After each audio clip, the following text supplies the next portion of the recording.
Well, howdy, howdy, howdy. Nearly senior citizen here. Greetings, boys, girls, and all of our non-binary friends, and welcome to this, a brand new day.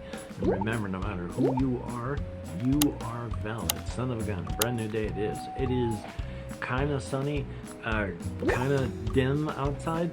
Clouds, but sun. And it's cool when it's overcast, but warm when it's sunny. I haven't been out much, though. Therapy day today. So I did my best to sleep and then got up and did some of my pre-showering stuff, trimmed some of my beard, my hair, and then it was therapy time. And therapy day, whether it's a mild talk or something deep, as my therapist has said, when you drag up memories, our minds are like a lake, a deep lake with all these threads of fishing line loose inside of it. And when you're in a boat up there and you start dragging up some of those lines that pulls up something, all those other lines drag up other things with it. And it may be something that you were completely unprepared to deal with at the moment.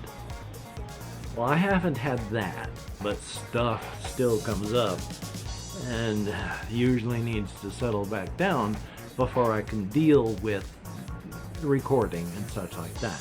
But even after that, shower time. Now, I can't shower every single day because of all of my various physical issues. I scrub myself from the top of my head down to my knees with washcloths to make sure I stay clean. So there's no issues with that, but it was shower day and I dragged myself into the shower, and it takes about an hour in this tiny little cubicle of a shower box to actually take my shower. I have to turn the water off to scrub myself and then rinse off, otherwise I'm going to run out of warm water. So thumbs up for that. So afterward I relaxed a bit, watched some videos, ate some food, and then it was noon. I don't even know what time it is right now, but it's coming up, I think, on 2 o'clock-ish. Oh boy, most of the day is gone. Yay! Still, I'm not upset. I had therapy and then I took a shower and I've done things. I just haven't gone out for walkies. But I talked with my therapist about a lot of stuff, about how one of the reasons that I go out for walks during the daytime now, because I take my, I wash up, get dressed, and then I head out for walkies except for therapy day. And I do it because I have anxieties, because I have social anxieties, because I don't like being around people. I force myself now to get up and go out amongst people. I push at my comfort zone.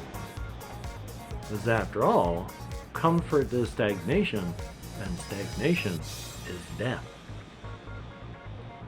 But I talked about a whole bunch of other things with my therapist as well. I can't even remember what half of them was. Oh yes, I did talk about how you don't really recover from things like grief or mourning or such like that. When they say time heals, it doesn't heal anything.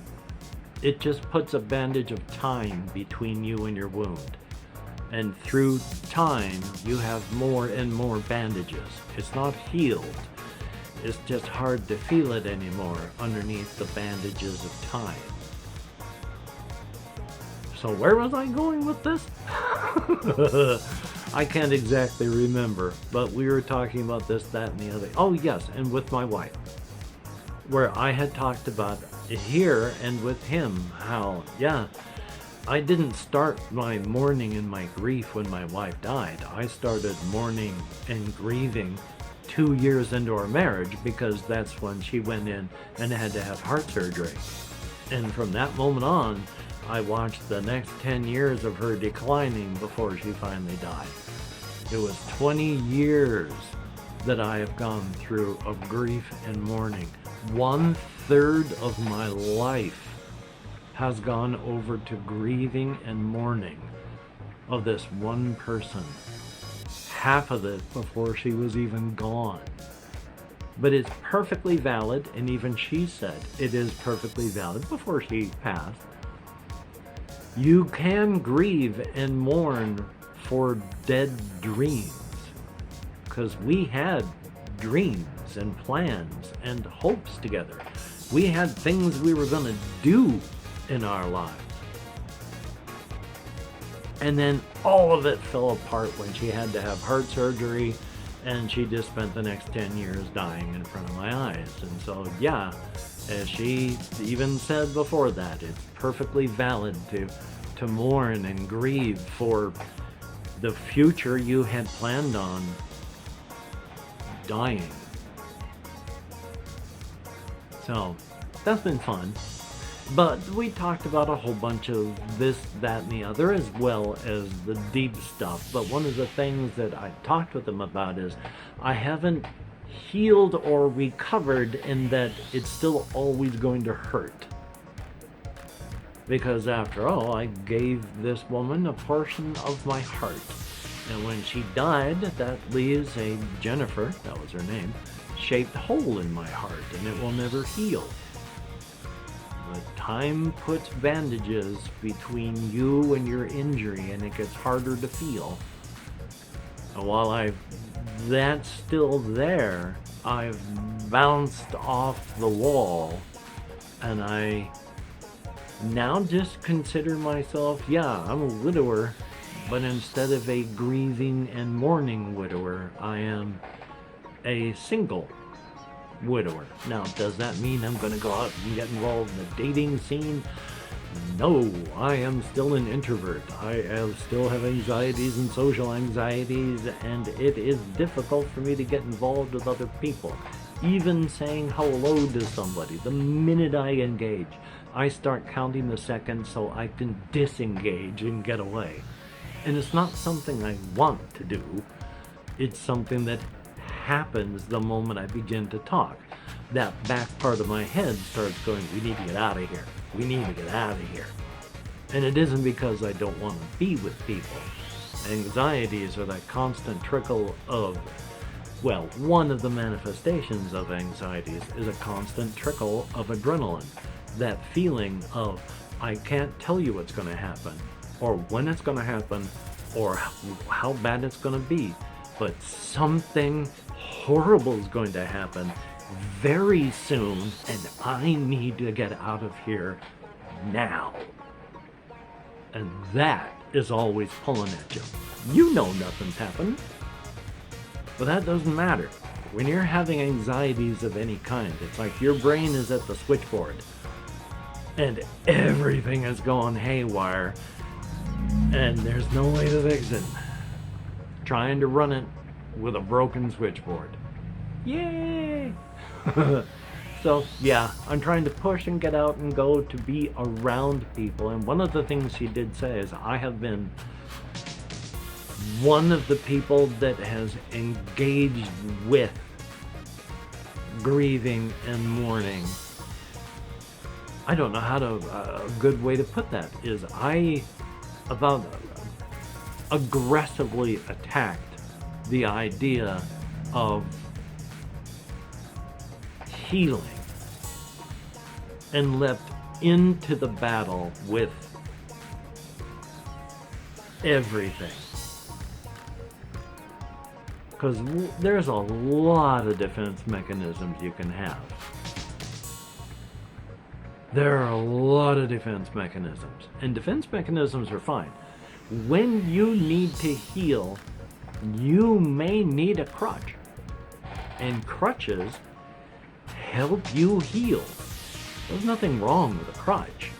It's just that when you don't need the crutch anymore, you got to realize it's time to put it down.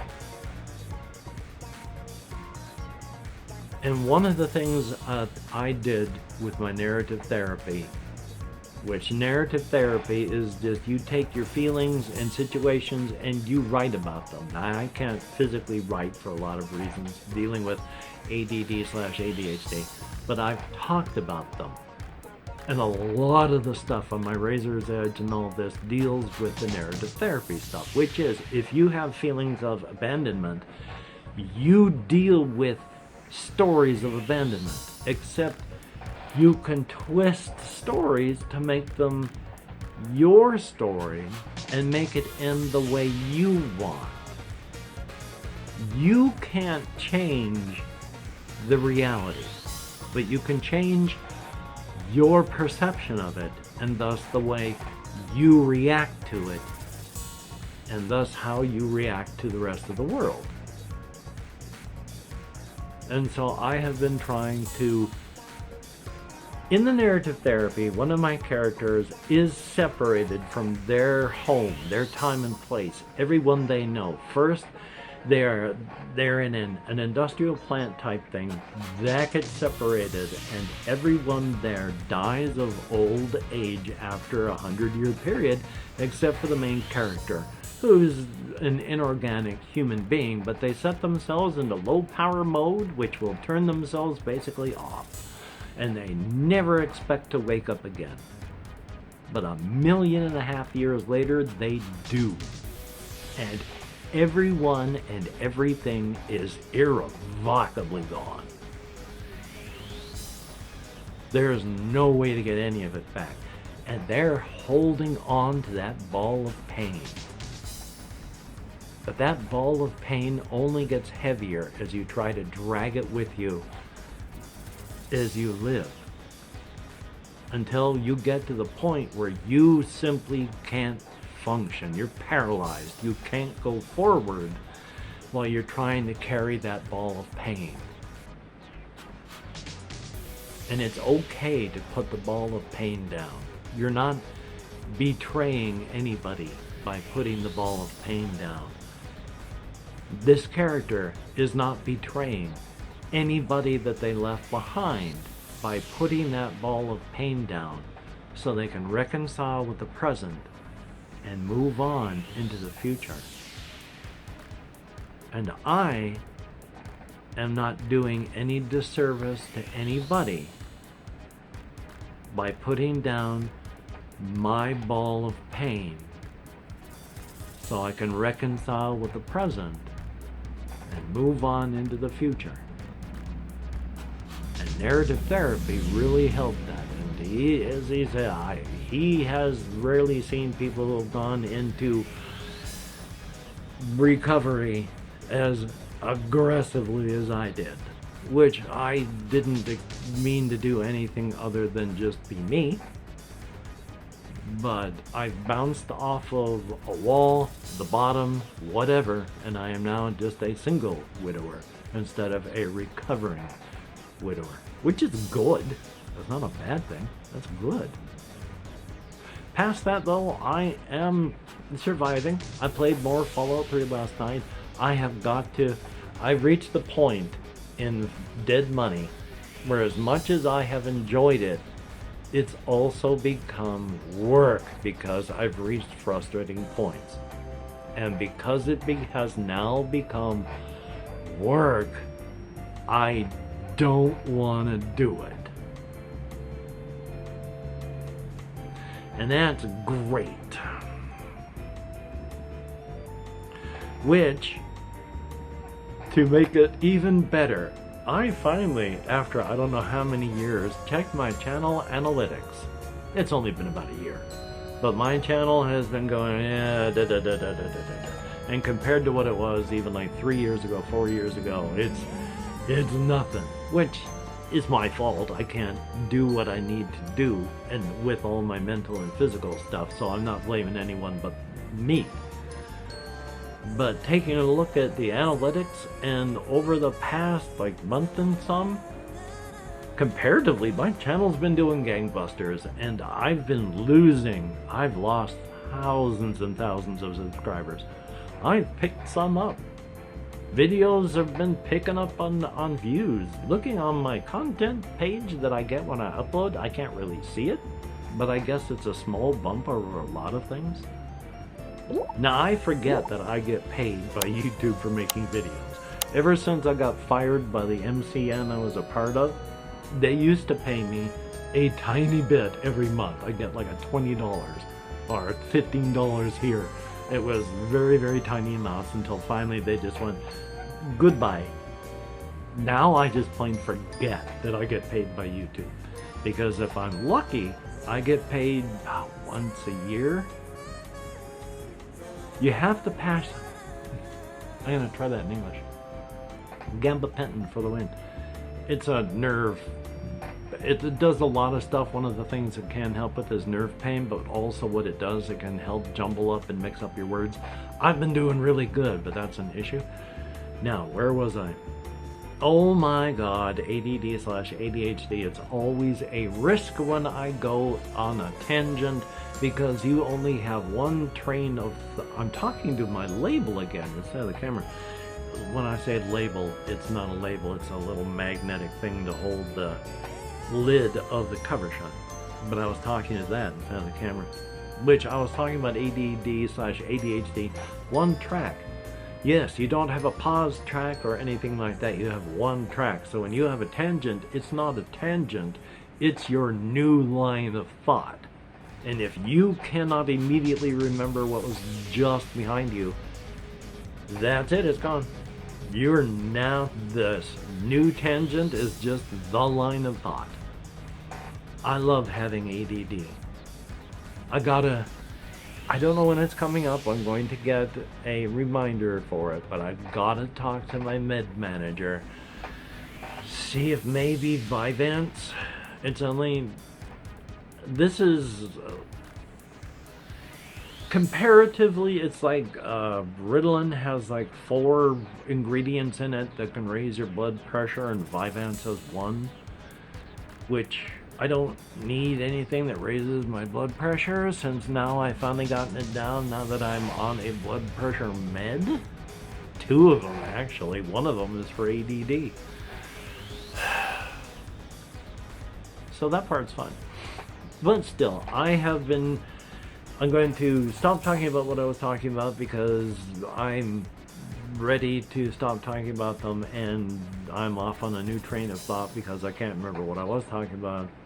The only thing that I can remember now that I was talking about, and I want to talk a little bit more about just my whole multiverse setting. One of the things that I haven't really talked about a bit is because it's a multiverse setting, not only are there new universes created where there's the singularity that is vibrating at a certain frequency, and from these frequencies, again, there are a finite number of configurations of particles that can happen in the universe at the very beginning of inflation.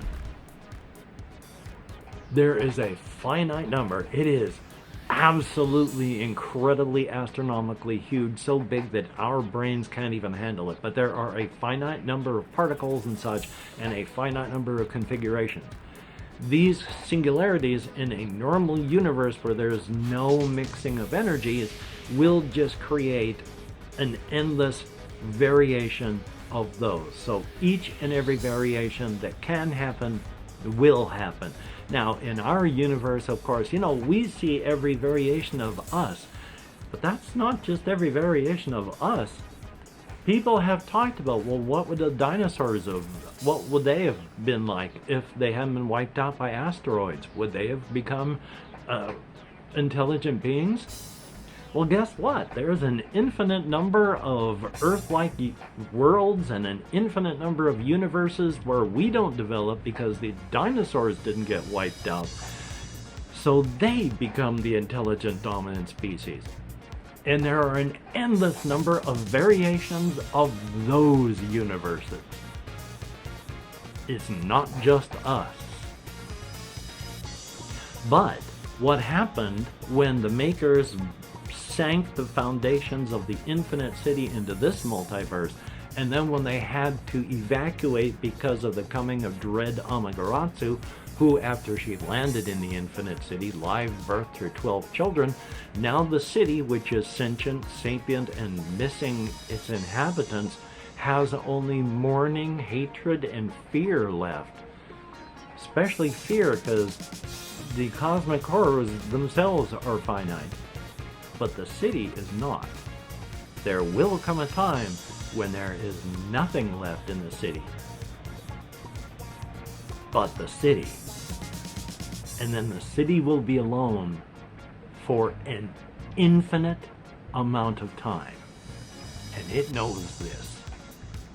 Its fear, its dread, its sorrow leaks down into the multiverse. And even if the energies from other things weren't happening, the heat and pressure from this causes the joints and the seams of individual universes to melt a little bit so the energies escape.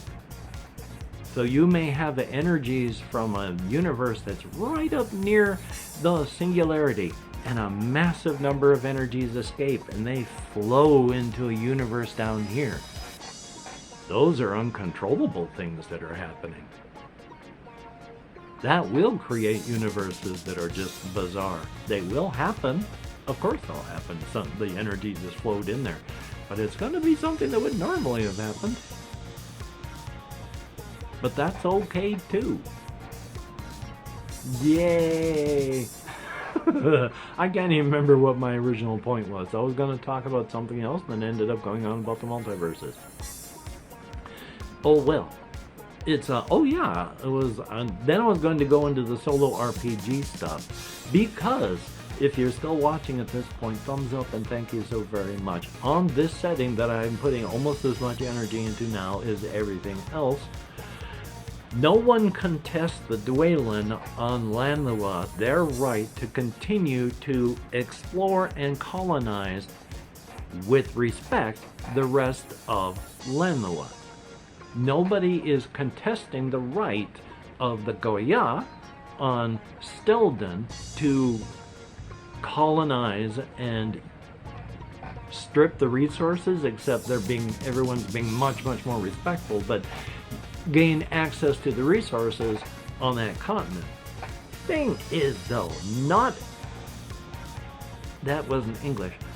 No one, there we go, is contesting the right of the Hulat to expand into and gain access to the resources of Karthkog. Except,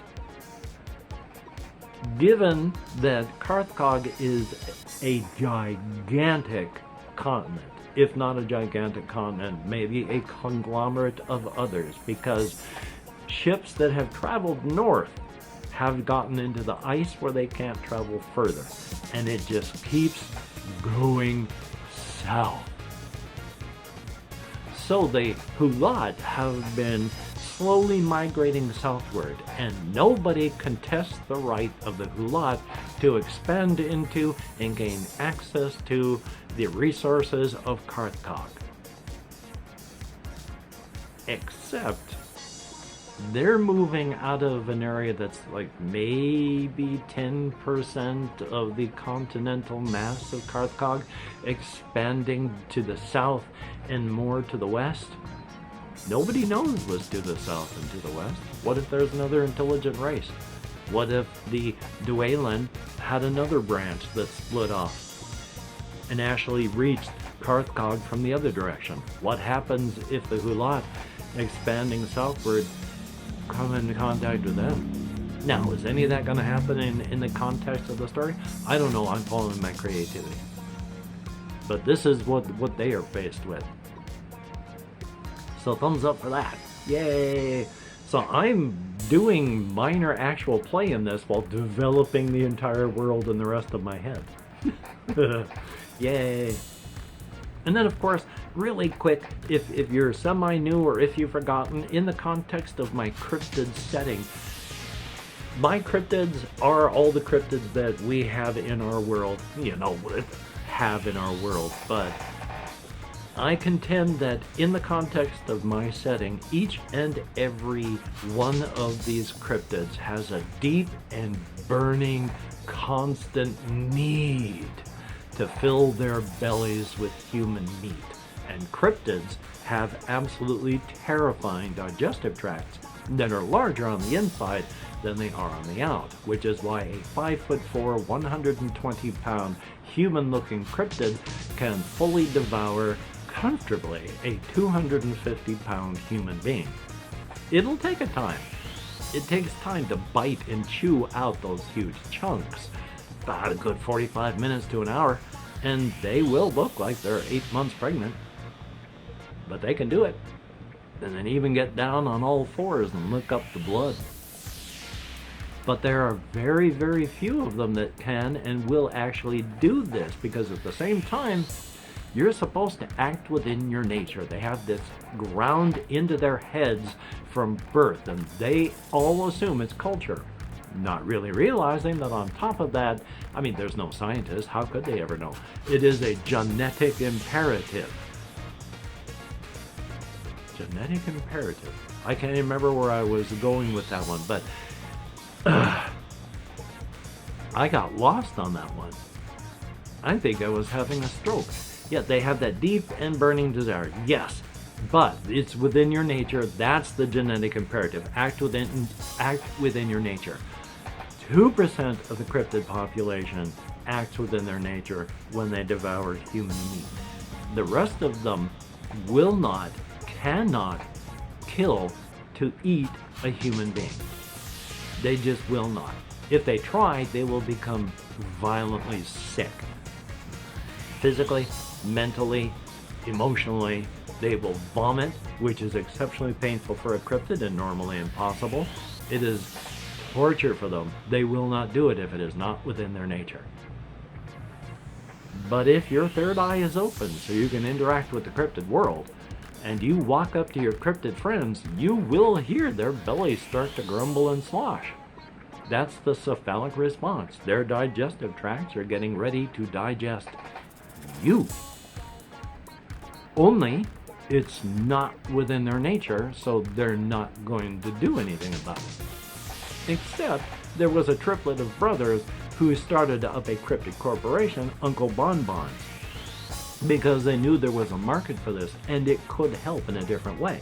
And they started making products made out of human beings for cryptids to be able to get. And thus, if a cryptid has a desire to have some human meat, and they don't normally eat human meat because it's not within their nature to kill, instead they can just head down to an Uncle Bonbons and grab a 2-pound bag of human jerky.